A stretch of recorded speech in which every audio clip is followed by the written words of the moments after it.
Dahil sa partner, ganyan. So, thank you, ABD. Thank you, TV5. Thank you, everyone. Paano mo na-enjoy yung role mo sa Pajak Princess? Kasi parang ito yung first time na nakita ka rin namin na ganito ka-edgy, di ba? Parang naging awakening mo siya di ba? As an actor. Paano ka na like anong effect niya sa'yo at impact? Yung Pajak? Oo, yung role mo dito. Dito? Sa Pajak. Sa totoo lang, parang naging open ako sa lahat din. Kasi first time ko maka-work yung mga kasama ko doon, tapos yung production.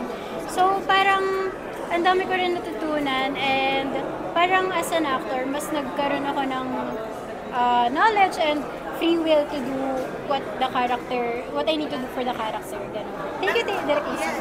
Pero ito na nga, pag-usapan ko yung new look mo. Hindi naman siya new kasi may pagka-edgy ka talaga. Pero parang full-blown ka ngayon. Today? Ano pinaglalaban natin? Wala naman. Gusto ko lang pantayan yung hair ko. Parang Tokyo, ganun. Pero ang ganda, no? Parang kasi usually, di ba, when you're in showbiz, gusto mo maging pretty, long hair. Ikaw, I mean, that is beautiful. That mullet is beautiful. Thank you. What made you have that courage to go out of the box? Kahit na you're in mainstream. For me, personally, sa totoo lang po kasi parang feel ko, kapag long hair ako, parang hindi ako nagsa-stand out. So parang I try to do the other na yung hindi usually ginagawa ng mga tao. So baka doon mag-stand out That's ako. nice. Ang ganda ng take na yun, di ba? Totoo naman. And yung style mo. Mira! Oh, Mira! Eto, pinagawa ko siya sa tito ko. Kasi nakita ko lang siya online, yung ganitong type of gupet ng damit. So, sabi ko, parang bet ko yun. Parang so, Emma Corrin ka nga eh. Sino? Yung sa It's The Crown. Sorry sa na. The Crown. Okay. Ano siya, tsaka sa Merverini ba yun? Opo, ito. First of all, congratulations sa Talahib. Thank you po. Your thoughts about, just wanting to watch the movie, maybe ano lang pakiramdam kung finally ilalabas sa Talahib dito pa sa Sinag, Maynila. Siyempre, excited and kinakabahan kasi first ever lead role ko rin to, I think. Yeah, slasher film. So, sana po magustuhan ng mga taong manonood yung pelikula namin kasi hindi lang siya basta slasher film. Of course, every pelikula naman, every project has a deeper meaning, has a deeper message para maipaano sa mga tao, diba? Are you more comfortable with doing horror films now? And first time mo pala to na mag-lead sa ganitong klase mo. Mas comfortable ka na pag-lead sa horror? Siyempre, hindi ko masasabing comfortable ako sa kahit anong project kasi bawat project is a challenge na parang hindi siya ganun kadali gawin talaga kasi kinikilala mo rin talaga yung character. Kailangan mo gawin ng buo yung characters mo. So, but yeah, nakakatuwa lang na iba-ibang genre yung nagagawa kong pelikula and projects. Anong pinaka-challenging, most challenging na ginawa mo dito sa Talahib?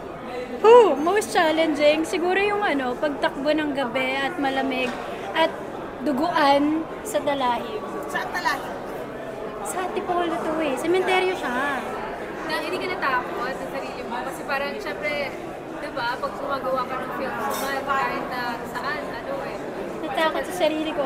I mean, doon sa location. Nakakatakot siya kasi nga sementeryo, tapos gabi pa kayo nagtitaping, nagsushoot. Pero wala naman kami nakita, wala naman kaming naramdaman na anything. Nagtatakutan na lang kaming lahat. Gusto ko yun. Pero at the end of the day, what does Talahib tell the audience? The audience? Well, base kay Direk Alvin, parang kaya niya ginawa tong project na to at Talahib kasi gusto niyang malaman yung psyche. Bakit ba nakakatakot yung mga talahiban? Ano bang meron sa talahiban na kinakatakutan nating mga Pilipino? So ano nga ba? Ano nga ba? Oo, diba? Oo. That's nice. Ikaw, pero kinakatakutan mo sa Talahib? Well, kasi kapag talahib, alam naman natin, abandonadong lugar yung may mga talahib, di ba? Yung mga lugar na hindi pa natatayo ng bahay or sementeryo, ganun. So, parang medyo creepy siya. Tsaka, di ba, mga talahib, minsan doon yung mga krimen na nangyayari. Kaya siya nakakatakot. Wait, Gina, bago ka na pakawalan, syempre, dahil as an edgy queen ka ngayon, yun na ba yung title namin sa'yo? In her edgy era, yun yung opening na script ko. In her edgy, huwag niyo gayahin. Huwag niyo gayahin! So yun na nga, kamusta yung dating life mo ngayon? Pangarakista ba type mo? Ano ba type mo ngayon? Wala nakafocus ako sa sarili ko kasi kailangan ng pera. Kailangan natin lahat ng pera. Sa Di ba?